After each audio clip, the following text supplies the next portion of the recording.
ಪ್ರಿಯ ವಿದ್ಯಾರ್ಥಿಗಳೇ, ಇಂದು ನಿಮಗೆ ಒಂದು ಮುಖ್ಯವಾದ ವಿಷಯದ ಬಗ್ಗೆ ನಾನು ಇವತ್ತು ವಿಡಿಯೋ ಮಾಡ್ತಾ ಇದ್ದೀನಿ. ಅದೇನಂದ್ರೆ BSc ಅಗ್ರಿಕಲ್ಚರ್ ಅಲ್ಲಿ ಪ್ರಾಕ್ಟಿಕಲ್ ಕೋಟಾ ಯಾವ ರೀತಿ ಅಪ್ಲೈ ಮಾಡೋದು ಮತ್ತೆ ಅದನ್ನ ಯಾವ ರೀತಿ ಆ ಕೋಟಾನ ಪಡೆಯೋದು ಅನ್ನೋದ್ರ ಬಗ್ಗೆ ಹೇಳ್ತಾ ಇದ್ದೀನಿ. ಅದ್ರ ಬಗ್ಗೆ ಇವತ್ತು ಮಾಹಿತಿ ಕೊಡ್ತಾ ಇದ್ದೀನಿ. ಮೊದಲನಾಗಿ ನೀವು CET ಅಪ್ಲಿಕೇಶನ್ ಆಗ್ತಾ ಇದ್ದೀರಾ ಅಂತ ತಿಳ್ಕೊಂಡಿದ್ದೀನಿ. 18 ಲಾಸ್ಟ್ ಡೇಟ್ ಇದೆ. ಆ 18 ಲಾಸ್ಟ್ ಡೇಟ್ ಒಳಗಡೆ ನೀವು ಅಪ್ಲಿಕೇಶನ್ ಹಾಕ್ಬೇಕಾಗುತ್ತೆ. ಹಾಕ್ಬೇಕಾದ್ರೆ ನೀವು ಪ್ರಾಕ್ಟಿಕಲ್ ಕೋಟಾ ಅಲ್ಲಿ BSc ಅಗ್ರಿಕಲ್ಚರ್ ಅಂತ ಬರುತ್ತೆ. ನೀವು ಅಪ್ಲೈ ಮಾಡ್ಬೇಕಾದ್ರೆ ಅಲ್ಲಿ ಎಸ್ ಅಂತ ಕೊಡ್ಬೇಕು. ಎಸ್ ಅಂತ ಕೊಟ್ಟಾಗ ನಿಮ್ಗೆ ಪ್ರಾಕ್ಟಿಕಲ್ ಸೆಂಟರ್ ಬಗ್ಗೆ ಕೇಳುತ್ತೆ. ನಮ್ಮ ಕರ್ನಾಟಕದಲ್ಲಿ ಒಟ್ಟು 17 ಪ್ರಾಕ್ಟಿಕಲ್ ಸೆಂಟರ್ಗಳನ್ನ ಅಗ್ರಿಕಲ್ಚರ್ ಯೂನಿವರ್ಸಿಟಿಗಳಲ್ಲಿ ಕೊಟ್ಟಿದ್ದಾರೆ. ಅದರಲ್ಲಿ ನಿಮ್ಗೆ ಯಾವುದು ನಿಯರೆಸ್ಟ್ ಅಂತ ಬರುತ್ತೆ ನೋಡ್ಕೊಂಡು ಆ ಸೆಂಟರ್ ನ ನೀವು ಸೆಲೆಕ್ಟ್ ಮಾಡ್ಕೋಬೇಕಾಗುತ್ತೆ. ಅರ್ಥ ಆಗ್ತಿದೆ ಅಂತ ತಿಳ್ಕೊಂಡಿದ್ದೀನಿ. ಮತ್ತೆ ಆ ಪ್ರಾಕ್ಟಿಕಲ್ ಕೋಟಾದಲ್ಲಿ ನಿಮ್ಗೆ ಯಾವ ತರ ಇರುತ್ತೆ ಅಂದ್ರೆ 40% ಆಫ್ ದ ಸೀಟ್ಸ್ ಏನಿದೆ ಒಂದು ಕಾಲೇಜಲ್ಲಿ, ಈಗ ಫಾರ್ ಎಕ್ಸಾಂಪಲ್ ಒಂದು 100 ಸೀಟ್ ಇದೆ ಅಂದ್ರೆ ಅದರಲ್ಲಿ 40 ಸೀಟ್ ನ ಈ ಪ್ರಾಕ್ಟಿಕಲ್ ಕೋಟಾದವರಿಗೆ ಕೊಡ್ತಾರೆ. ಇನ್ನ 40 ಸೀಟ್ ನ CET ಮುಖಾಂತರ ತಗೋತಾರೆ. ಇನ್ನು 20% ಸೀಟ್ ನ ಐಕಾರ್ ಎಕ್ಸಾಮ್ ನಿಂದ ಬರುವಂತ ವಿದ್ಯಾರ್ಥಿಗಳಿಗೆ 20% ಕೊಡ್ತಾರೆ. ಈ 40% ಏನ್ ಪ್ರಾಕ್ಟಿಕಲ್ ಕೋಟಾ ಇದೆ ಅದು ತಗೋಬೇಕು ಅಂದ್ರೆ ನೀವು ಮಾಡ್ಬೇಕಾಗಿರೋದು ಏನು, ಆ ಪ್ರೊಸೀಜರ್ ಏನು ಅನ್ನೋದ್ರ ಬಗ್ಗೆ ಇವತ್ತು ನಾನು ಹೇಳ್ತಾ ಹೋಗ್ತೀನಿ. ಕೊನೆವರೆಗೂ ನೀವು ಈ ವಿಡಿಯೋ ನೋಡಿದ್ರೆ ನಿಮ್ಗೆ ತುಂಬಾ ಅನುಕೂಲ ಆಗುತ್ತೆ. ತುಂಬಾ ಉಪಯುಕ್ತವಾದ ಮಾಹಿತಿಯನ್ನು ಕೊಡ್ತಾ ಇದ್ದೀನಿ ಇವತ್ತು. ಈಗ ಪ್ರಾಕ್ಟಿಕಲ್ ಕೋಟಾ ನೀವು ತಗೋಬೇಕು ಅಂದ್ರೆ BSc ಅಗ್ರಿಕಲ್ಚರ್ ಸರ್ಟಿಫಿಕೇಟ್ ನ ಮಾಡಿಸ್ಬೇಕಾಗುತ್ತೆ.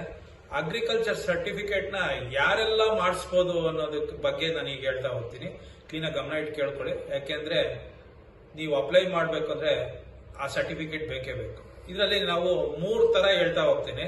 ಮೊದಲನೇದು, ಸಪೋಸ್ ಈಗ ಸ್ಟೂಡೆಂಟ್ ಇರ್ತಾನೆ, ಅವ್ರ ತಂದೆ ಅಗ್ರಿಕಲ್ಚರಿಸ್ಟ್ ಆಗಿ, ಸಪೋಸ್ ಅಗ್ರಿಕಲ್ಚರ್ ಪಾಣಿ ಅವ್ರ ತಂದೆ ಹೆಸರಲ್ಲೇ ಇದ್ರೆ ಆ ಮಗನ್ಗೆ ಅಗ್ರಿಕಲ್ಚರ್ ಸರ್ಟಿಫಿಕೇಟ್ ನ ಮಾಡ್ಕೊಡ್ತಾರೆ. ಅದು ಒಂದು. ಸಪೋಸ್ ತಂದೆ ಹೆಸರಲ್ಲಿ ಪಾಣಿ ಇರೋದಿಲ್ಲ, ತಾತ ಅಜ್ಜಿ ಹೆಸರಲ್ಲೂ ಸಹ ಇರ್ತದೆ ಕೆಲವು ಸಲ. ಆಗ ತಾತ ಅಜ್ಜಿ ಹೆಸರಲ್ಲೂ ಸಹ ಪಾಣಿ ಇದ್ರೆ ಮೊಮ್ಮಗಂಗೆ ಇದ್ರ ಹೆಸರಲ್ಲಿ ಅವರು ಅಗ್ರಿಕಲ್ಚರ್ ಸರ್ಟಿಫಿಕೇಟ್ ನ ಮಾಡ್ಕೊಡ್ತಾರೆ. ಅದು ಒಂದು ಆಗ್ತದೆ. ಮತ್ತೆ ಇನ್ನೊಂದು ಏನಂದ್ರೆ, ಕೆಲವರು ನಾವು ಅಫಿಷಿಯಲ್ ನಮ್ಗೆ ಅಗ್ರಿಕಲ್ಚರ್ ಕೋಟಾ ಬರಲ್ಲ ಅಂತ ತುಂಬಾ ಜನ ತಿಳ್ಕೊಂಡ್ಬಿಟ್ಟಿದ್ದಾರೆ. ಅದು ಒಂದು ತಪ್ಪು. ಯಾಕೆಂದ್ರೆ ಲ್ಯಾಂಡ್ ಇದ್ದು ನೀವು ಅಫಿಷಿಯಲ್ ಆಗಿದ್ರು ಸಹ ಅಗ್ರಿಕಲ್ಚರ್ ಸರ್ಟಿಫಿಕೇಟ್ ನ ಮಾಡಿಸ್ಕೋಬಹುದು. ಯಾವ ರೀತಿ ಅಂದ್ರೆ, ಈಗ ಏನು ಸ್ಯಾಲರಿ ಇರುತ್ತೆ ಅದಕ್ಕಿಂತ ಜಾಸ್ತಿ ನಮ್ಗೆ ಅಗ್ರಿಕಲ್ಚರ್ ಲ್ಯಾಂಡ್ ಅಲ್ಲಿ ಬರ್ತಾ ಇದೆ ಅಂತ ತೋರಿಸಿದ್ರೆ ನಿಮ್ಗೆ ಅಗ್ರಿಕಲ್ಚರ್ ಸರ್ಟಿಫಿಕೇಟ್ ನ ನಿಮ್ಮ ಮಕ್ಕಳಿಗೂ ಕೊಡ್ತಾರೆ. ಹಂಗಾಗಿ ಅಫಿಷಿಯಲ್ಸ್ ಸಹ ಅಗ್ರಿಕಲ್ಚರ್ ಸರ್ಟಿಫಿಕೇಟ್ ನ ತಗೋಬಹುದು. ಅಗ್ರಿಕಲ್ಚರ್ ಸರ್ಟಿಫಿಕೇಟ್ ನೀವು ತಗೋಬಹುದು ಅಂತ ಆದ್ರೆ ಅಗ್ರಿಕಲ್ಚರ್ ಕೋಟಾಗೆ ಸಹ ನಿಮ್ಮ ಮಕ್ಕಳು ಅಪ್ಲೈ ಮಾಡಬಹುದಾಗ್ತದೆ. ಅದು ಒಂದು ತುಂಬಾ ಇಂಪಾರ್ಟೆಂಟ್. ಯಾಕಂದ್ರೆ ತುಂಬಾ ಜನ ಗೊತ್ತಿಲ್ಲ, ಅಫಿಷಿಯಲ್ಸ್ ಅಂದ ತಕ್ಷಣ ಅಗ್ರಿಕಲ್ಚರ್ ಕೋಟಾ ನಮಗೆ ಬರೋದಿಲ್ಲ ಅಂತ ತಿಳ್ಕೊಂಡಿದ್ದೀರಿ. ಲ್ಯಾಂಡ್ ಇದ್ದು ನೀವು ಅಗ್ರಿಕಲ್ಚರ್ ಆಗಿದ್ರು ಸಹ ಅಗ್ರಿಕಲ್ಚರ್ ಸರ್ಟಿಫಿಕೇಟ್ ನ ತಗೊಳ್ಳೋದು ಯಾವ ರೀತಿ ಅಂದ್ರೆ, ನಿಮ್ಮ ಏನ್ ಇನ್ಕಮ್ ಇದೆ ಸ್ಯಾಲರಿ ಇನ್ಕಮ್ ಅದಕ್ಕಿಂತ ಜಾಸ್ತಿ ನಮಗೆ ಅಗ್ರಿಕಲ್ಚರ್ ಇಂದ ಬರ್ತಾ ಇದೆ ಅಂತ ಹೇಳಿ ತೋರಿಸಿ ನೀವು ಆ ಲ್ಯಾಂಡ್ ಏನೋ ಅಗ್ರಿಕಲ್ಚರ್ ಸರ್ಟಿಫಿಕೇಟ್ ನ ತಗೋಬಹುದು. ಇನ್ನೂ ಒಂದು, ಸರ್ ನಮ್ಮ ಹತ್ರ ಲ್ಯಾಂಡೇ ಇಲ್ಲ, ಹೌದು, ನೀವು ಸಹ ಅಗ್ರಿಕಲ್ಚರ್ ಸರ್ಟಿಫಿಕೇಟ್ ನ ಮಾಡಿಸಬಹುದು. ಯಾವ ರೀತಿ ಅಂದ್ರೆ, ನಿಮ್ಮ ಹತ್ರ ಲ್ಯಾಂಡ್ ಇಲ್ಲ ಅಂದ್ರೂ ಪರವಾಗಿಲ್ಲ, ನೀವು ಯಾವ್ದೋ ಒಂದು ಜಮೀನಲ್ಲಿ ಇಲ್ಲ ಬೇರೆ ಯಾರ್ದೋ ಜಮೀನಲ್ಲಿ ನೀವು ಕೆಲಸ ಮಾಡ್ತಿದ್ದೀನಿ ಅಂತಂದ್ರೆ ನಿಮಗೂ ಸಹ ನಿಮಗೆ ಅಗ್ರಿಕಲ್ಚರ್ ಸರ್ಟಿಫಿಕೇಟ್ ನ ಕೊಡ್ತಾರೆ. ಈ ತರ 3 ತರದಲ್ಲಿ ನಾವು ಅಗ್ರಿಕಲ್ಚರ್ ಸರ್ಟಿಫಿಕೇಟ್ ನ ಮಾಡ್ಕೊಡ್ತಾರೆ ಆಫೀಸ್ಗಳಲ್ಲಿ. ಹೇಳಿದೀನಿ, ಇನ್ನೊಂದ್ಸಲ ರಿಪೀಟ್ ಮಾಡ್ತೀನಿ ನಿಮ್ಗೋಸ್ಕರ. ಏನಂದ್ರೆ, ಮೊದಲನೇದು, ಅಗ್ರಿಕಲ್ಚರ್ ಲ್ಯಾಂಡ್ ನಿಮ್ ತಂದೆ ಹೆಸರಲ್ಲಿದ್ರೆ ಆ ಪಾಣಿಯಲ್ಲಿ ಮುಖಾಂತರ ನಿಮ್ಗೆ ಅಗ್ರಿಕಲ್ಚರ್ ಸರ್ಟಿಫಿಕೇಟ್ ನ ಮಾಡ್ಕೊಡ್ತಾರೆ. ಒಂದು, ಸಪೋಸ್ ನಿಮ್ ತಂದೆ ತಾಯಿ ಅಫಿಷಿಯಲ್ಸ್ ಆಗಿದ್ರು ನೀವು ಸಹ ಅಗ್ರಿಕಲ್ಚರ್ ಸರ್ಟಿಫಿಕೇಟ್ ನ ತಗೋಬಹುದು. ಹೇಳಿದ್ನಲ್ವಾ, ನಿಮ್ಮ ಏನಿದೆ ಸ್ಯಾಲರಿ ಅದಕ್ಕಿಂತ ಅಗ್ರಿಕಲ್ಚರ್ ಅಲ್ಲಿ ಸೋರ್ಸ್ ಜಾಸ್ತಿ ಇದೆ ಅಂತ ಹೇಳಿ ತೋರಿಸಿ ಸಹ ನೀವು ಅಗ್ರಿಕಲ್ಚರ್ ಸರ್ಟಿಫಿಕೇಟ್ ನ ತಗೋಬಹುದು. 2, ಸಪೋಸ್ ನೀವು ಲ್ಯಾಂಡೇ ಇಲ್ಲ ಅಂದ್ರೂ ನೀವು ಸಹ ಅಗ್ರಿಕಲ್ಚರ್ ಸರ್ಟಿಫಿಕೇಟ್ ನ ತಗೋಬಹುದು. ಯಾವ ರೀತಿ ಅಂತಾನು ಹೇಳಿದೀನಿ. ಬೇರೆ ಒಂದು ಜಮೀನಲ್ಲಿ ಇಲ್ಲ ಬೇರೆ ಜಮೀನಲ್ಲಿ ಕೆಲಸ ಮಾಡ್ತಾ ಇದೀವಿ ಅಂತ ಹೇಳಿ ಒಂದು ಅಗ್ರಿಕಲ್ಚರ್ ಸರ್ಟಿಫಿಕೇಟ್ ತಗೊಂಡು ನೀವು ಆ ಕೋಟಾನ ಪಡೆಯಬಹುದು. ಆಮೇಲೆ ಈ ಕೋಟಾ ಸರ್ಟಿಫಿಕೇಟ್ ಅಗ್ರಿಕಲ್ಚರ್ ಕೋಟಾ ಎಲ್ಲ ತಗೊಂಡ್ಮೇಲೆ ನೀವು ಒಂದು ಅಫಿಡವಿಟ್ ಅಂತ ಹೇಳಿ ಮಾಡಿಸ್ಬೇಕಾಗತ್ತೆ. ಅದು ಏನ್ ಅಫಿಡವಿಟ್ ಅಂತಂದ್ರೆ, ನೀವು ಎಲ್ಲಿ ಸೆಂಟರ್ ಸೆಲೆಕ್ಟ್ ಮಾಡಿರ್ತೀರಿ. ಈಗ CET ನಲ್ಲಿ ನೀವು ಆಪ್ಟ್ ಮಾಡಿರ್ತೀರಿ agriculture quota. Agriculture quota opt ಮಾಡಿದ್ಮೇಲೆ ಸೆಂಟರ್ ನ ಕೇಳಿರ್ತೀವಿ. ಆ ಸೆಂಟರ್ ಯಾವ ಯೂನಿವರ್ಸಿಟಿ ಒಳಪಡುತ್ತೆ ಅಂತ ನೋಡ್ಬಿಟ್ಟು ಒಂದು ₹100 ಚಾಪಾ ಕಾಗದದಲ್ಲಿ ನೀವು ಒಂದು ಅಫಿಡವಿಟ್, ನಾನು ಅಗ್ರಿಕಲ್ಚರಿಸ್ಟ್ ಅಂತ ಹೇಳಿ ಒಂದು ಅಫಿಡವಿಟ್ ನ ಮಾಡಿ ಕೊಡ್ಬೇಕಾಗತ್ತೆ. ಈ ಪ್ರಾಕ್ಟಿಕಲ್ ಎಕ್ಸಾಮ್ ಗಿಂತ ಮುಂಚೆ ಏನೇನ್ ಕೇಳ್ತಾರೆ ಅಂದ್ರೆ ನಿಮ್ದು ಸಿಇಟಿದು ಮಾರ್ಕ್ಸ್ ಕಾರ್ಡ್ ಇರ್ಬೋದು, ಸಿಇಟಿದು ಅಪ್ಲಿಕೇಶನ್ ಇರ್ಬೋದು, ಮತ್ತೆ ಅಗ್ರಿಕಲ್ಚರ್ ಕೋಟಾ ಸರ್ಟಿಫಿಕೇಟ್ ಇರಬೇಕು, ಮತ್ತೆ ಈ ಅಫಿಡವಿಟ್, ಈ ಮೂರನ್ನು ನೀವು ಅಪ್ಲೋಡ್ ಮಾಡಿದ್ರೆ ನಿಮ್ಗೆ ಒಂದು ಪ್ರಾಕ್ಟಿಕಲ್ ಕೋಟಾ ಅಂತ ಹೇಳಿ ಕೊಡ್ತಾರೆ. ಆ ಪ್ರಾಕ್ಟಿಕಲ್ ಕೋಟಾದಲ್ಲಿ ನಿಮ್ಗೆ ಆಲ್ರೆಡಿ ಡೇಟ್ ಫಿಕ್ಸ್ ಆಗ್ಬಿಟ್ಟಿದೆ. April 19 ನಿಮ್ಗೆ ಪ್ರಾಕ್ಟಿಕಲ್ ಎಕ್ಸಾಮ್ ಅಂತ ಹೇಳಿ ಆಲ್ರೆಡಿ ಈಗ ಟೆಂಟೇಟಿವ್ ಡೇಟ್ ಫಿಕ್ಸ್ ಆಗಿದೆ. ಅದು ಚೇಂಜಸ್ ಆಗೋ ಚಾನ್ಸಸ್ ಇರಬಹುದು, ಆದ್ರೂ ಆ ಡೇಟ್ ಅಂತಾನೆ ಹೇಳೋ ಹೋಗೋಣ. April 19 ನಿಮ್ಗೆ ಒಂದು ಪ್ರಾಕ್ಟಿಕಲ್ ಎಕ್ಸಾಮ್ ಅಂತ ಮಾಡ್ತಾರೆ. ಅದರಲ್ಲಿ ಯಾವ ತರ ಇರುತ್ತೆ ಅಂದ್ರೆ 50 ಸ್ಯಾಂಪಲ್ಸ್ ನ ಇಟ್ಟಿರ್ತಾರೆ. ಆ ಸ್ಯಾಂಪಲ್ಸ್ ಬೇಕಾದ್ರೆ ಒಂದು ಪಿಕ್ಚರ್ ಇರ್ಬೋದು, ಇಲ್ಲ ಒಂದು ಕಾರ್ಡ್ ಇರ್ಬೋದು, ಇಲ್ಲ ಒಂದು ಏನು ಫೋಟೋಸ್ ಇಕ್ಕಿರ್ತಾರೆ, ಮ್ಯಾಕ್ಸಿಮಮ್ ಫೋಟೋಸ್ ಇಟ್ಟಿರ್ತಾರೆ, ಇಲ್ಲ ಅಗ್ರಿಕಲ್ಚರ್ ಇನ್ಸ್ಟ್ರೂಮೆಂಟ್ ಸಿಕ್ಕಿರ್ತಾರೆ. ಅವನ್ನ ನೀವು ಐಡೆಂಟಿಫೈ ಮಾಡಬೇಕಾಗುತ್ತೆ. ಹಂಗಾಗಿ ಒಂದು ನೀವು ಕರೆಕ್ಟ್ ಐಡೆಂಟಿಫೈ ಮಾಡಿದ್ರೆ 4 ಮಾರ್ಕ್ಸ್ ಸಿಗುತ್ತೆ. ಇದರಲ್ಲಿ ಯಾವುದೇ ರೀತಿ ನೆಗೆಟಿವ್ ವ್ಯಾಲ್ಯೂಯೇಷನ್ ಇರಲ್ಲ. ಒಟ್ಟು 200 ಮಾರ್ಕ್ಸ್ಗೆ ಈ ಪ್ರಾಕ್ಟಿಕಲ್ ಎಕ್ಸಾಮ್ ನಡೀತದೆ. ಆಯ್ತಾ? ಈ ತರದ ಮುಖಾಂತರದಿಂದ ನೀವು ಏನು ಅಗ್ರಿಕಲ್ಚರ್ ಕೋಟಾದಲ್ಲಿ ನೀವು ಸೀಟ್ ತಗೋಬಹುದು. ನಾನು ಆಲ್ರೆಡಿ ಸ್ಟಾರ್ಟಿಂಗ್ ಅಲ್ಲೇ ಹೇಳಿದೀನಿ, 40% ಆಫ್ ದ ಕಾಲೇಜ್ ಸೀಟ್ಸ್ ಏನಿರ್ತವೆ ಅದನ್ನ ಈ ಅಗ್ರಿಕಲ್ಚರ್ ಕೋಟಾಗೆ ಸೆಲೆಕ್ಟ್ ಮಾಡ್ತಾರೆ.